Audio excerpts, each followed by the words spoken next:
On November 10, 1898, a mob of armed white men set fire to the Daily Record's press and watched the flames swallow the voice of Wilmington's black community, and the city would never be the same.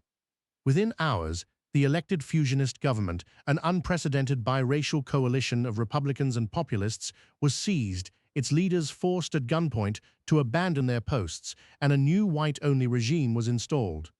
Wilmington, North Carolina, then home to more than half a black population, became the stage for the only successful coup d'etat in United States history. For decades, the event would be rewritten as a race riot, blamed on black agitation, while the true architects of the overthrow walked unpunished into state and national politics. What no one at the time could foresee, what would remain hidden for more than a century, was how this violent seizure of power would become the keystone of Jim Crawford's disenfranchisement campaign across the South. Wilmington, in the late 19th century, was a bustling port where black merchants owned shops, black professionals ran newspapers, and black voters helped elect a fusionist government that promised reform.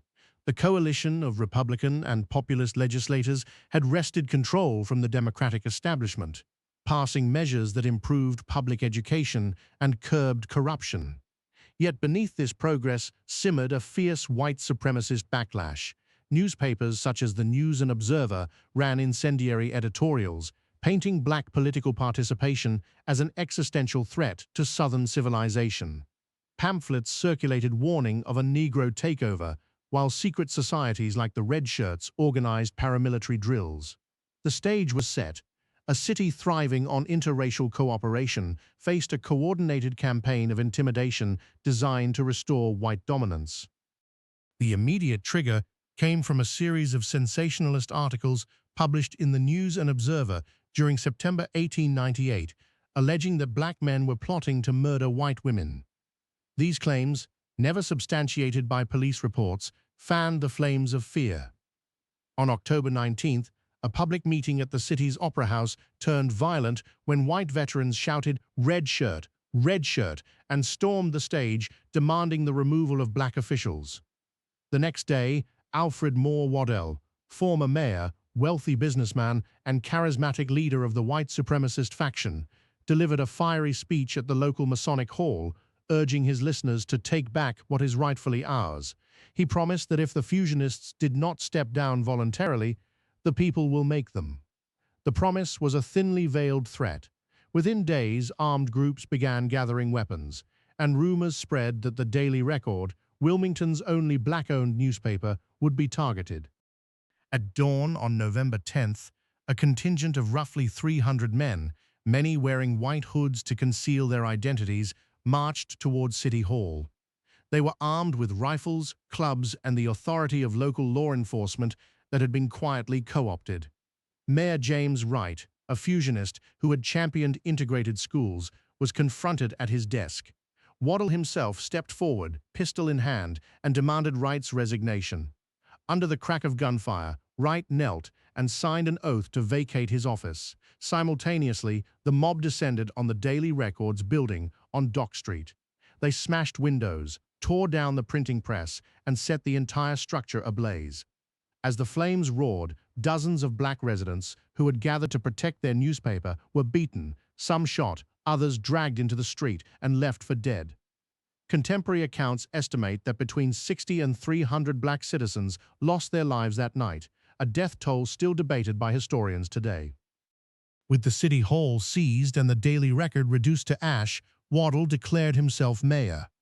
He swiftly convened a new council composed entirely of white Democrats, many of whom had previously served in the state legislature. Within weeks, they passed a revised city charter that stripped black citizens of voting rights, barred them from holding public office, and instituted poll taxes designed to suppress any remaining black electorate.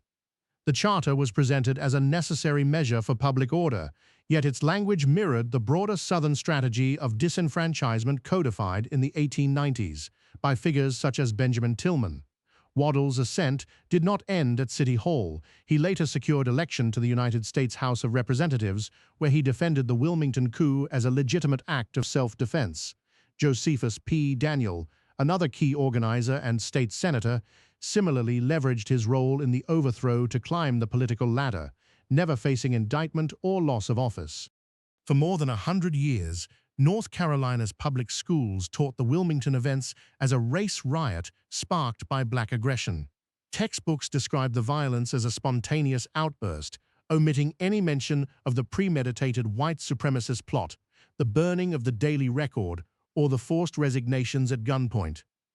This narrative was reinforced by state officials who suppressed newspaper accounts and destroyed court records that could have illuminated the conspiracy. It wasn't until the early 2000s when scholars like Timothy B. Tyson began digging into archival material, personal testimonies, and the surviving minutes of the city council that the true story resurfaced. In 2006, the North Carolina General Assembly finally passed a resolution acknowledging that the events of November 10, 1898 were not a race riot but a violent overthrow of an elected government.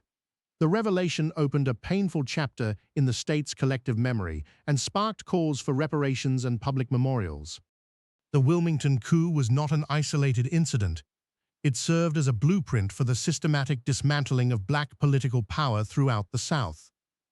The success of Waddell and Daniel emboldened white supremacists in Georgia, Mississippi, and Alabama to adopt similar tactics, intimidation, violence, and legal manipulation to reverse Reconstruction gains. The new charter's disenfranchisement provisions dovetailed with statewide constitutional amendments that instituted literacy tests and grandfather clauses, effectively silencing black voters for generations. Yet the story of Wilmington remained a hidden scar, its lessons obscured by the very mechanisms it helped create. As historians continue to trace the lineage from the 1898 coup to modern voter suppression efforts, they ask how many other race riots were in fact orchestrated coups, and what does that mean for our understanding of American democracy? The flames that consumed the Daily Record did more than destroy ink. They ignited a legacy of denial that would linger for over a century.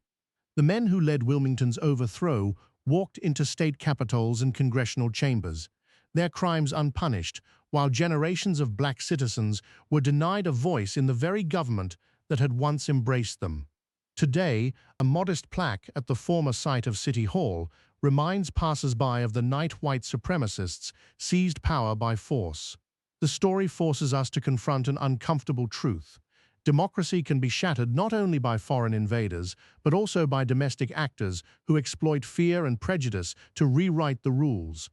As we look back on Wilmington's dark night, we are called to remember that the preservation of a free society depends on vigilance, on refusing to let the past be buried, and on ensuring that every voice, no matter how marginalized, is heard in the halls of power.